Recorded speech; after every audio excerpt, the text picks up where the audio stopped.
Our first story, Behind Mansion Walls. Bad blood destroys a dynasty. This was a story of greed, overwhelming greed.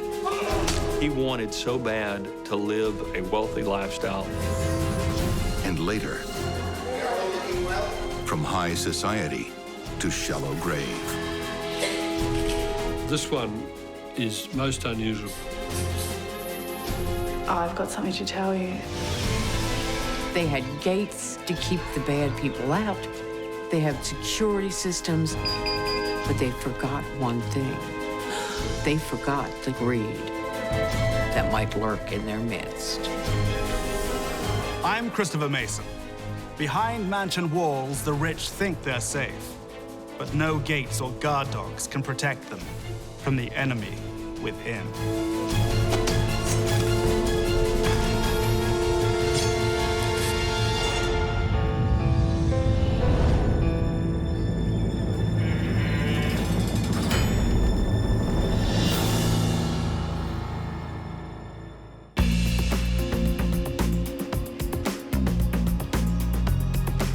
High on a hill above Fort Worth, Texas, sits a fortress of wealth. The exclusive suburb of Westover Hills, where manicured lawns meet the fairways of Rivercrest Country Club. Westover Hills, which is the rich area, the area that everybody who wants to be somebody aspires to live in. These mansions are home to some of the highest paid people in America. Chief executives, property developers, and top surgeons. With their lake-sized pools, hired help, and manicured gardens, the people of Westover Hills enjoy the fruits of financial success. But there are some who don't need to earn a living. They're the beneficiaries of a different kind of cash flow, old money. Meet the Coslos. Jack and Karen Coslo lived in a 4,000 square foot pink mansion.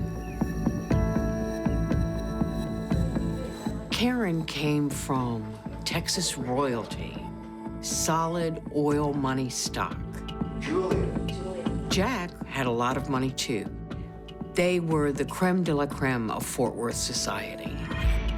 Jack has an adopted teenage daughter from his first marriage, but she lives with her mother. So with no children at home, Jack and Karen enjoy the dream life of the rich and retired. Leisure by day, society by night. Jack is an avid golfer. Karen enjoys flower arranging. She's also a patron of the Jewel Charity Ball and the American Cancer Society. They're both supporters of the arts, from the Fort Worth Symphony to the local ballet. They seemed to be a perfect match because he was successful, she was from a great background, and it looked like they had everything going for them. That is until March 12th, 1992, at 3:41 a.m. Who's there? The Coslo's neighbor gets a surprise visit from Jack. You gotta help. What happened? Call the police. My wife. Actually, we're murdered. Oh, Jesus God. He was just a bloody mess. He was barely recognizable. Police race to the Coslo mansion. But Karen has been dead for several hours. All right, what do we got? Her throat is cut. A blood-stained knife on the floor beside her. Her body is covered with blunt force injuries, consistent with a crowbar. But no such weapon can be found. There was such an enormous amount of blood all over the place. Forensic examiner on the scene, Nazim Pirwani, is shocked by the extent of the bloodshed. You know, I've literally done many thousands of cases, but this was an enormous amount of violence that was seen. We don't really see such extreme violence usually. To him, the brutality suggests this is a crime of passion. It's a lot of times the case where a spouse is murdered, that the other spouse is in fact responsible for their death. Immediately, suspicion falls on Jack Coslo. The police thought it curious that he had bite marks on his hands and wondered, is that what happened when he attacked his wife? He told them that he'd turned the alarm on, but it wasn't on and it didn't fire off. What was up with that? Jack's accounts of that night were very sketchy. He remembered being hit. He did not remember being cut. He remembered waking up.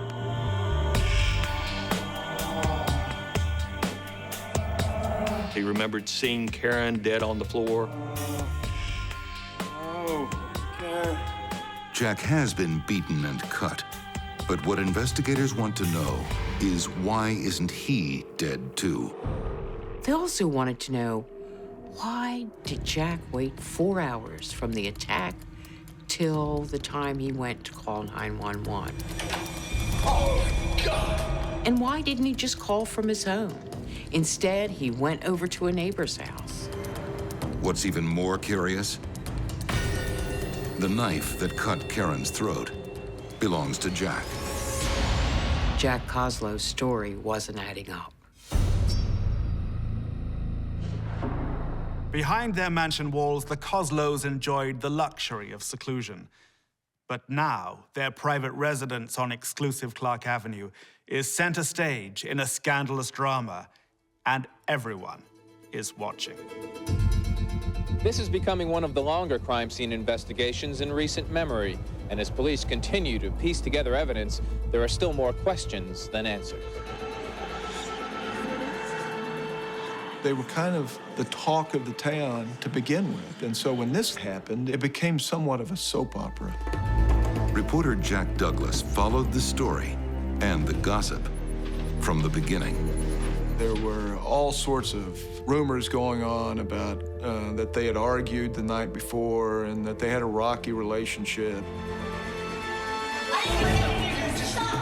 Most of their acquaintances were not aware of the fact that they had gone to seek counseling.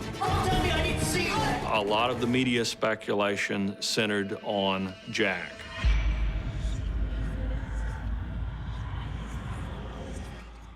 Relatives jumped to Jack's defense. Hello, stranger. First to speak out is Karen Coslo. Hi, Karen. How are you? Very well. Well, that's good. It was a big shock. Christy actually conducted a press conference on the lawn of the house shortly after the crime was committed. Don't think my father is capable of that. He is a wonderful person. She said that she had no idea who could have done it, that Jack and Karen were wonderful people and that they got along great, and she couldn't have asked for a better father or stepmother. But the media has its story and runs with it. Jack lost it and turned on his wife and beat her to death and slashed her throat.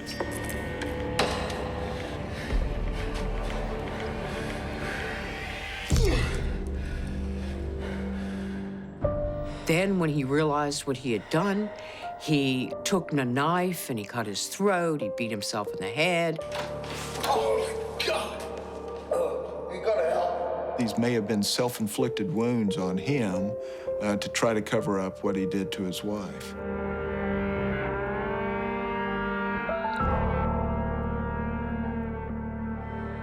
In Fort Worth's court of public opinion, Jack Coslo seems destined for death row. And I can tell you, when you fall from the pinnacle of privilege, it's a long way down. From king to killer, queen to corpse, the Coslos have hit rock bottom. People were shocked when Jack Coslo came to his wife's funeral. What was he doing there? He had a lot of gall to show up there. And it's not only the masses crowding round the gallows. The police were very convinced of Jack's guilt. They were just waiting for the moment they were told they could go arrest him for his wife's murder. And then the phone rang. And everything detectives thought they knew is blown away.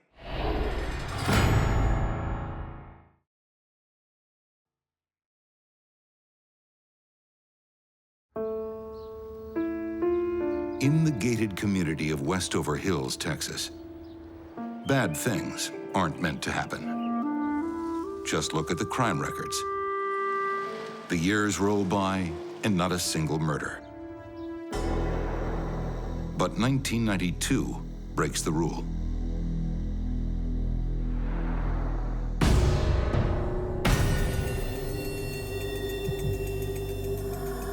Thursday before dawn, Karen Coslo was beaten to death. As if to balance out the quiet years, the murder of well-known heiress Karen Coslo is unimaginably savage. It was overkill. She was not just murdered, she was brutalized.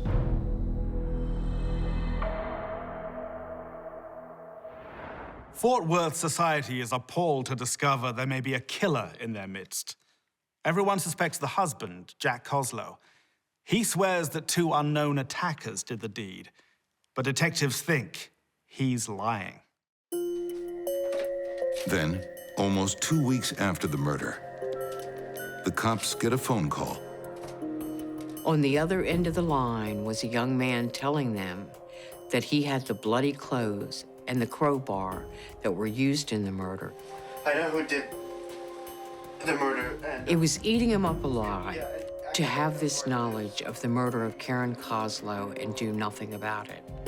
The informant's name is Paul Carrillo, a 20-year-old local of Fort Worth. Paul Carrillo told Detective Brannon that a young man by the name of Jeff Dillingham had come to him and said, "You think you've had a bad day? I murdered somebody," and told him that he needed him to get rid of the evidence. Paul doesn't want to get involved, but he's frightened of his former school friend, Jeffrey.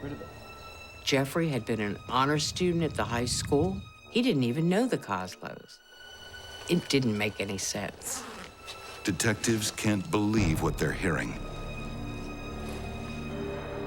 They haul in Jeffrey Dillingham for questioning. I had a bravo. He begins to sing like a bird. Jeff Dillingham's confession was one of the most disturbing confessions that I've ever heard in its lack of emotion. He described the death events, the killing events, in completely unemotional language. I won't shoot you! Get out of bed! Get down! I will take my gun! I will shoot you! Sit down! Get the fuck down! You shut your face! I had a pry ball, and I used it on the woman. His blows to her head broke her skull and her jaw.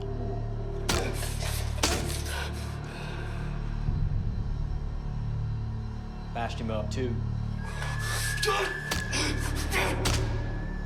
But she got back up. So I came to her.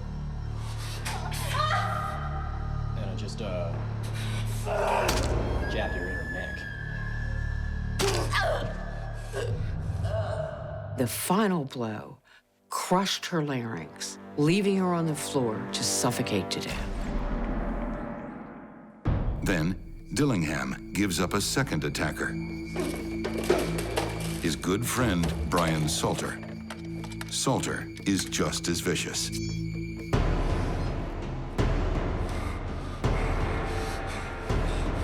Take this. To add insult to injury, after she was already gone, Brian straddled her, took a knife, and drew it across her throat. With Salter in custody, too, detectives have their murderers. But what could motivate such a cold-hearted crime? Only 2 things were taken from the home: Jack's watch, as well as $120 in cash. A trivial amount from this wealthy home. It sure didn't look like robbery. It looks like a contract killing. Did Jack give the order? Clearly, somebody had intimate knowledge. They knew about the house, they knew the layout, they knew the alarm code. Then, Jeffrey Dillingham drops a bombshell. He pointed the finger at Ryan's girlfriend.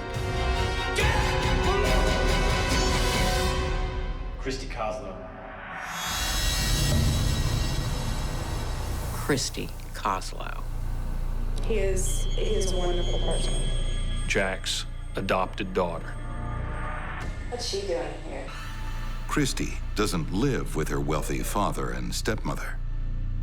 She had tried living with Jack and Karen briefly, but it just didn't work out. There was too much conflict. What do you really want? Nothing. Can I drop by and pay my own father a visit? Christy claimed that she and Karen were as close as any stepdaughter and stepmother could be. Shouldn't you be at school? School's out, idiot. Hey, don't be so rude. But the reality of the situation was quite different. She was very resentful of her stepmother, a resentment that Karen was not showering Christy with more of her wealth. Christy lives with her mother, Jack's ex-wife, Paula. To outside eyes, it's a comfortable middle-class home. So unfair. To Christy, it's an insult. We're living in a place like this. Well, Christy Coslo is a rich, spoiled brat. we deserve so much better than this, Mama. She felt entitled to have a life of luxury. So how does one go from spoiled teenager to cold-blooded murderer? She had a lot of money at her disposal, but still she wanted more.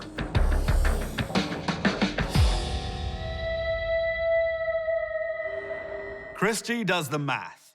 2 dead millionaires equal 1 massive inheritance. But like so many of the spoiled brats I've encountered, Christy has no desire to do her own dirty work. Christy was a very effective manipulator of Brian Salter. She played him like a fiddle. Brian Salter was to receive his reward by marrying Christy, and they would live happily ever after on Karen's inherited money.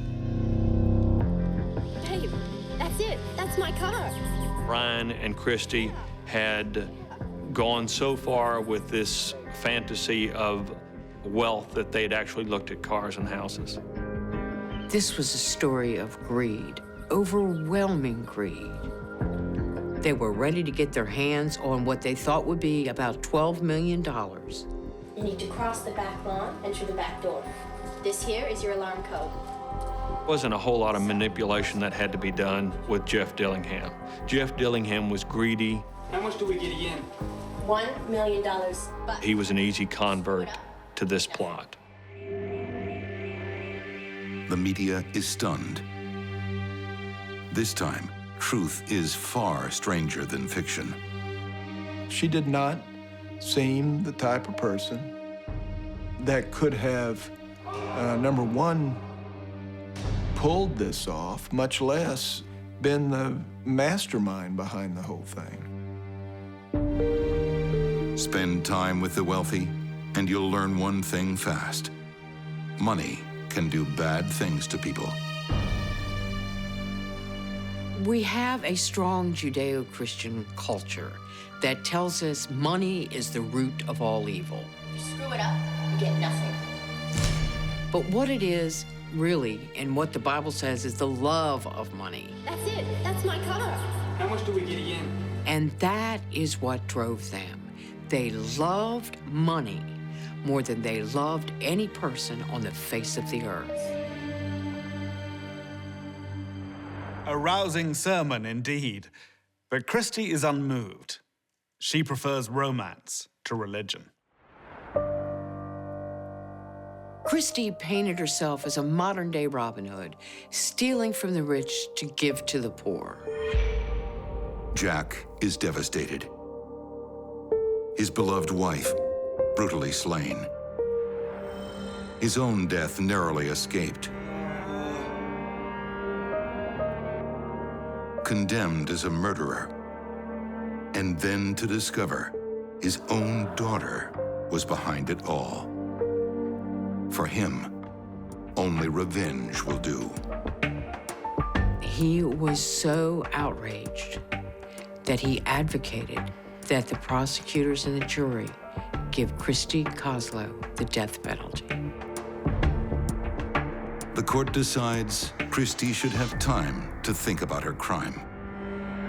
She's sentenced to life and will be eligible for parole in 2027. Karen Coslo had a family, a fiancé, and more of life's luxuries than most. But she wanted more. The mansion, the servants, and her stepmother's jewels. What does she have now? A prison cell, an ID bracelet, and not a friend in the world. Today, at least, she knows what poverty really means. Up next, behind mansion walls. They're not the normal sort of people that get hurt or go missing. Where are they? A high society couple disappears without a trace. The whole case was bizarre. For some, money is power. Sign it or I'll cut you off. For others, it's poison. The previous statement that she'd provided wasn't exactly the truth of the matter. Oh, it's lovely.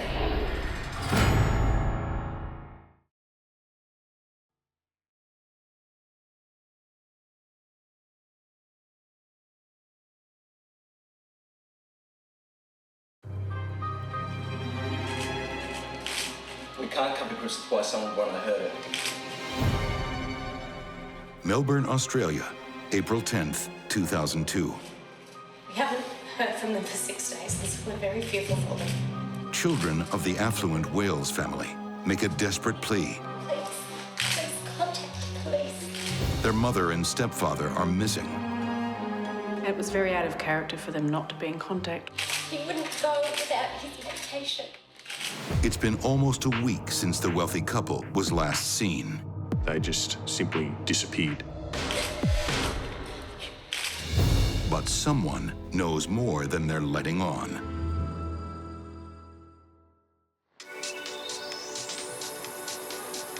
In the late 19th century, Melbourne, Australia was the world's richest city and the darling of the British Empire. Today, it retains certain characteristics of the mother country. The class system is one of them. The gap between rich and poor is as relevant here today as it was 100 years ago. Toorak, south of the Yarra River, is the Beverly Hills of Australia. The richest people in Melbourne live here. They're the kind of folks who own a winter retreat in the mountains and a summer house by the sea. Big spenders who keep design boutiques and antique dealers in business. Society people like Margaret Wales King and her husband, Paul.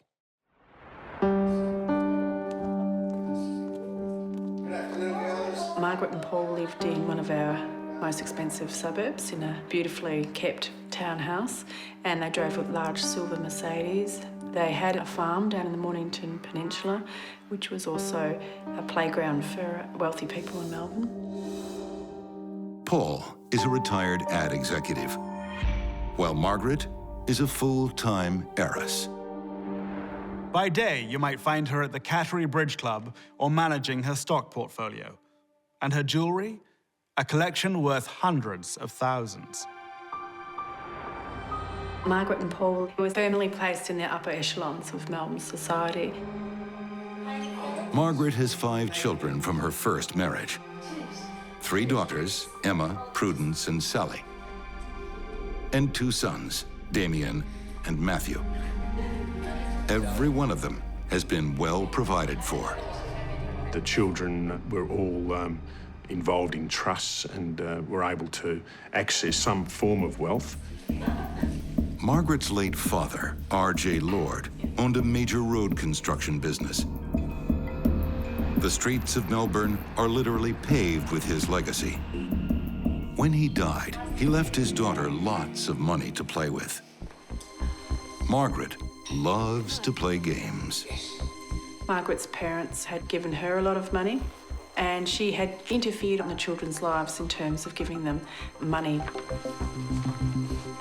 They disagreed about an inheritance that came through the family.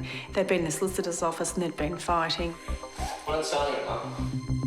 Margaret wants to invest money from the sale of a family property into her own private trust. But she needs her children's consent. Matthew, sign, won't you, darling? They insist their grandfather intended for them to inherit the property. The elder children make a stand. I don't even know what's in it. Matthew was a little different. He appeared to be perhaps not of high intelligence.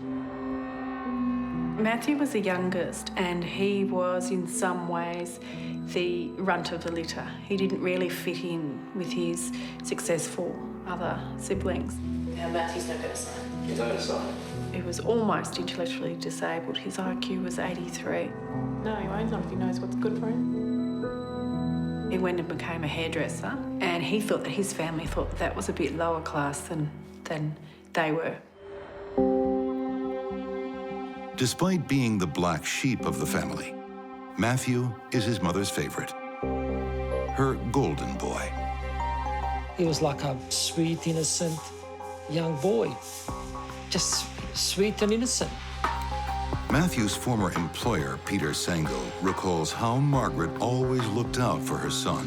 I think he was here for about a month, and then his mother came in and she said, look, if you're having difficulty keeping him employed, I will supplement his wages.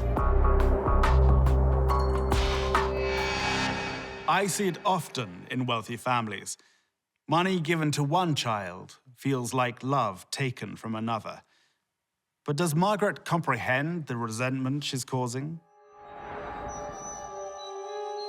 There was some factionalism between family members, and that became very obvious to the investigating police very quickly. Detective Inspector Brian Ricks is a veteran investigator. He has a bad feeling about this case.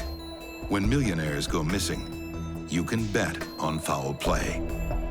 We have established a missing persons unit that aligns very closely with the homicide squad. And at that stage, I was in charge of the homicide squad.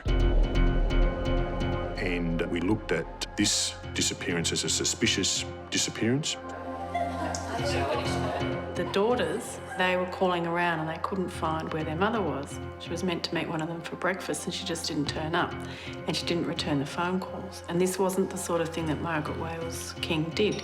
So panic started and the sisters rang each other and rang their brothers and no one knew where Margaret was. At this stage, there's not much to go on other than our suspicions. We're using traditional policing methods, door knocks, looking for people who might come forward to provide us with some information.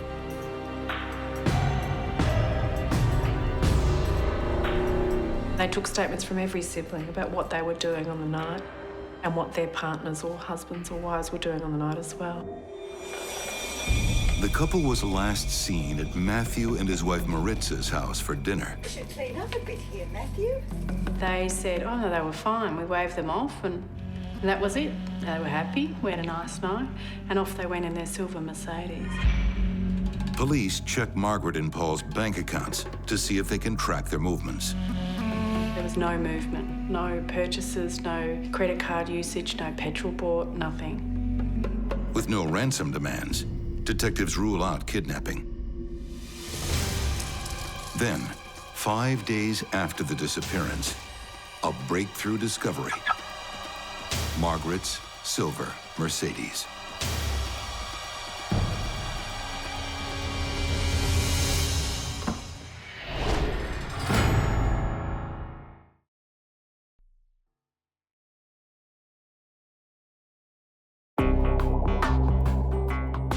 Wealthy couple Margaret Wales King and her husband Paul have been missing for 5 days and are feared dead.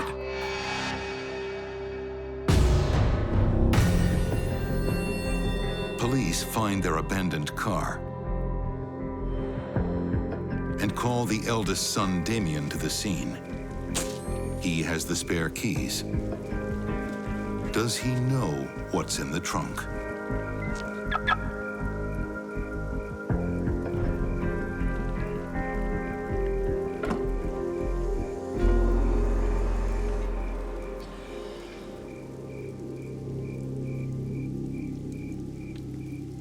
We looked at the car extensively, and there was some hairs and some blood spots in the car. This case is now beyond the scope of the Missing Persons Unit. Time to hand over to the boys from Homicide. What's their hunch? Well, consider the ingredients. Disputed inheritance, sibling rivalry, divided loyalties. You don't need to be Sherlock Holmes to figure out this is very much a family affair. We interview all family members. I employed surveillance, listening devices, all sorts of other technologies to try and establish evidence. Each of the Wales children is a potential suspect. So tell me again, Matthew. But Matthew and Maritza saw the couple last, and that puts them at the top of the list. They interviewed Maritza separately, and she stuck to the story. How are you? That she got on well with her mother-in-law, that her mother-in-law had come for dinner, and then had been waved off and had a pleasant evening. But Matthew's siblings cast doubt on their sister-in-law. They brought a lot of pressure on her and told the media that they thought she wanted more money for a fashion shop that she'd set up, and that she wasn't happy with the way that Margaret was withholding money from the family. To them, Maritza is nothing but a gold digger and a liar. They believe she's hiding something. To Matthew, it's just another example of his brother and sister's snobbery. He married a woman who was from Chilean background, so migrant parents, and he thought that his sisters and his brother thought that he wasn't as good as they were. The relationship between him and his siblings is very interesting because there is a conflict between members of the family. Forensic psychologist Ian Joblin is intrigued by the Wales family dynamics. He believes it isn't only Matthew's siblings with a cross to bear against Maritza. His mother didn't agree with the marriage and didn't agree with the background of Maritza.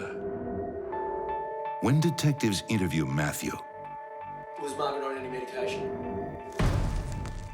he doesn't give much away. But police have a warrant to search the premises.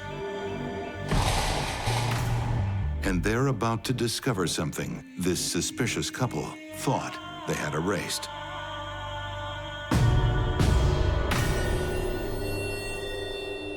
And they searched Matthew's house, and they found some interesting things in the garage. How do you find blood you can't see with your own eyes? In the old days, police used bloodhounds. Today, they use luminol.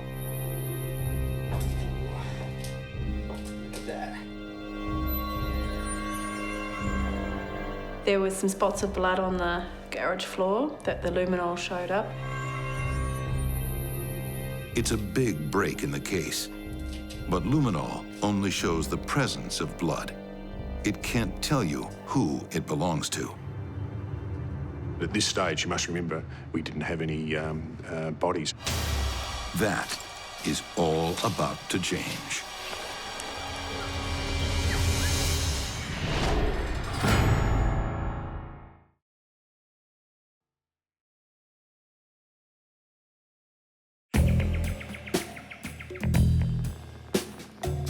April 29th, 2002. In a remote forest 80 miles outside of Melbourne, a gruesome discovery is made.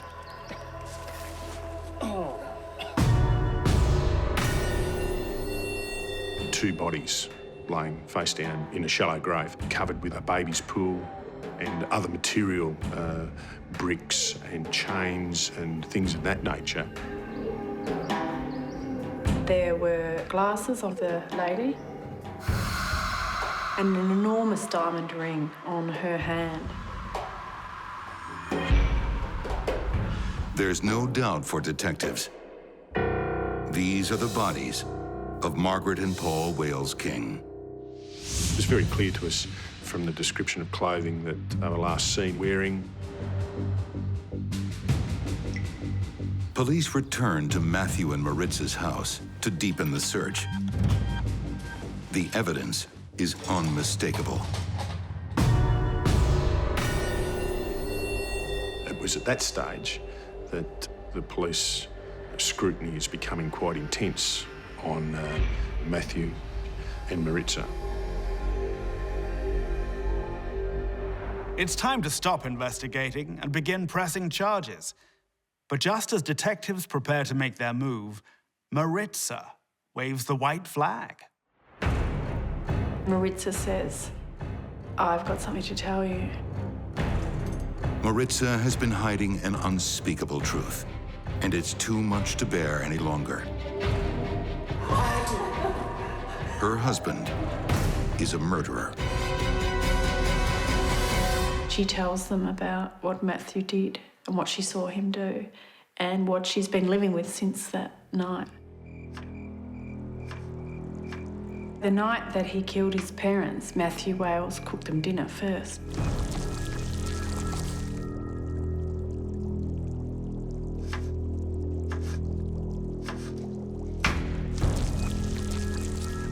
He had stolen some blood pressure tablets, blended them up and put them in their soup to make them drowsy, thinking that would make it easier to kill them.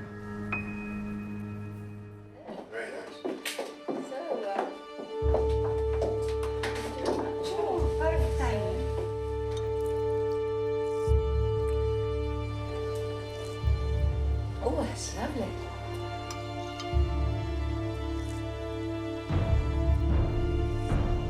Oh, it's lovely. It's lovely, isn't it? Lovely soup. Lovely soup. About 9 o'clock, Margaret said, "I'm feeling quite tired."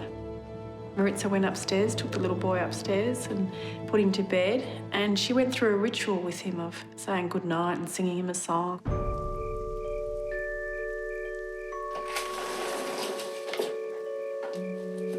He escorted them out the front door. He let them go in front of him. Oh, I should clean up here a bit. Really, it's all over the dreadful mess stuff everywhere. Look at that.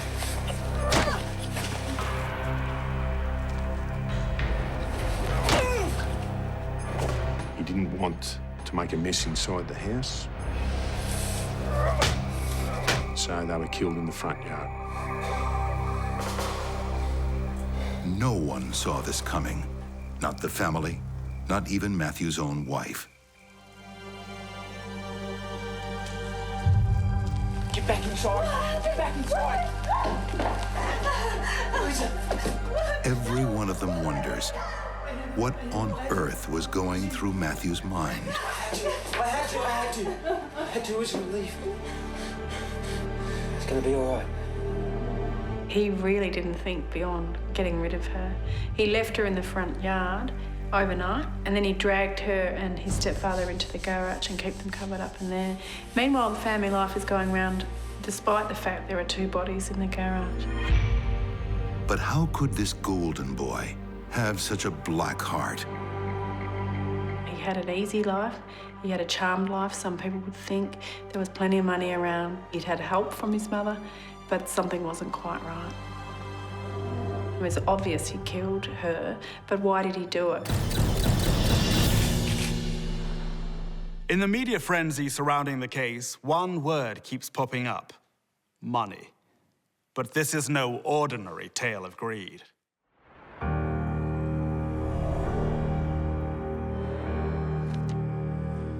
Just sign it, Matthew. This didn't happen in an emotional vacuum. It didn't happen because he wanted money. Sign it or I'll cut you off.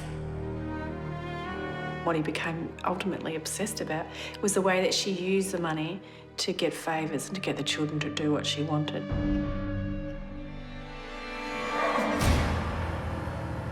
But why murder?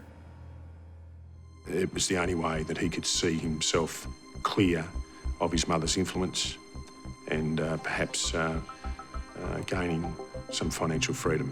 Matthew, sign, don't you know? Matthew really craved success and he wanted to be recognised as being successful, and every turn he took, he wasn't able to achieve that. Just sign it, Matthew. And I think his mother felt that she was protecting him when in fact what she was probably doing was making him resent her. He sat down and spoke for nearly 2 hours to the police officer who was interviewing him, and he had no emotion. He spoke about it as if he were just discussing a recipe. About the way she used money, like, for power. Very callous thing to do to, one, your mother and your stepfather, who he'd known for many, many years. After 3 weeks of lies, Matthew finally confesses to his crime. So you prepared for this? Why? Detectives are amazed at his total lack of remorse. He really didn't feel that he'd done too much wrong. In fact, he'd solved a problem, and he felt that he'd solved a problem for other family members. Matthew's siblings rushed to distance themselves from their brother. They wanted the public to see that this was a fault with Matthew Wales, not a fault within the structure and the fabric of the family. The problem with Matthew Wales was that he had a very low IQ, coupled with his obsession about his mother's use of money, and that was a very dangerous combination.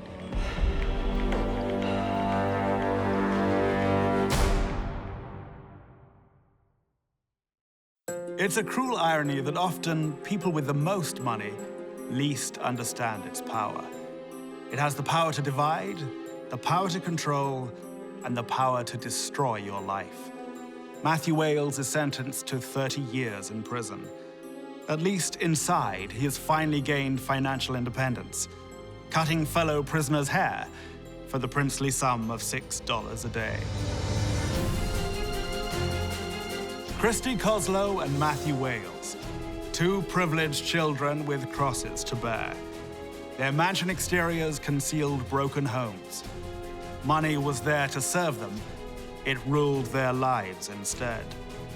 Born into this world, they were innocent, but they became the enemy within. Till next time, behind mansion walls, I'm Christopher Mason.